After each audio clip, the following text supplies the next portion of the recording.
Senator, let me just start off by asking you, what are you hoping to see tonight? Well, what I'd like to see is a substantive debate. I know that might sound a little Pollyannish under the circumstances of what we've seen. You moderated the vice presidential debate, and I thought did a fairly good job of at least keeping on some issues, and I think that's what we need to see tonight.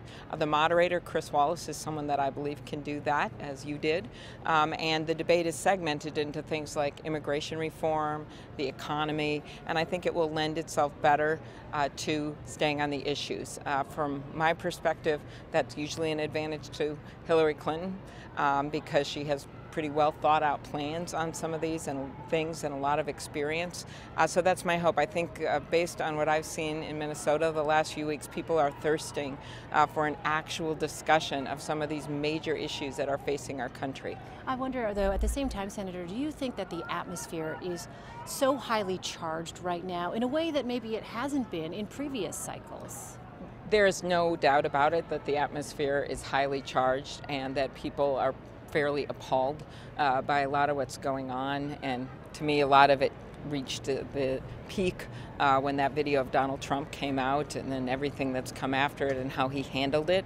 But that doesn't mean that we still can't just sit back for just a little over an hour and talk about some of the issues facing America, because the election is not far away. It's 20 days away, and people are going to vote, and then we're going to have to govern. And so part of my view as a senator is that I'd like to have some discussion of the issues because we have major challenges ahead and we need to govern. So one of the things that I think is on some people's minds, at least, is this email WikiLeaks constant drip of leaked emails.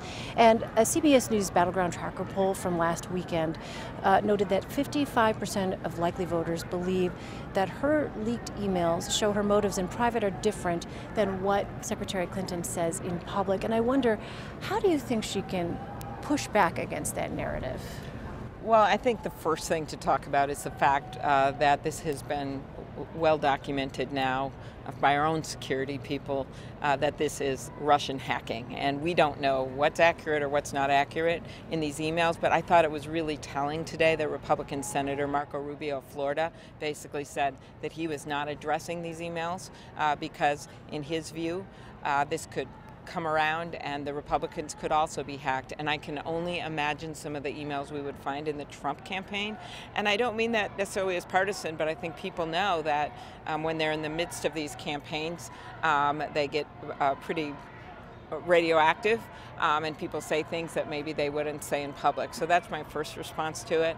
And the second is I think she truly needs to continue to focus on what she wants to do going forward with America, what she wants to do in terms of the high cost of prescription drugs, something that hasn't been discussed at all in these debates and is my priority issue, or what she wants to do in terms of moving forward on increasing the minimum wage. These are really important things, and I hope, while I know there will be some discussion about WikiLeaks and some discussion about how Trump has handled this ever since his video came out and the tweets at 4 a.m. and everything else.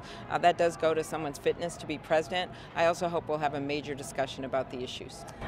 There have been, though, ongoing challenges for Secretary Clinton. When it comes to this issue of honest and trustworthiness, 62% of voters in a recent poll say that they did not think she was honest or trustworthy.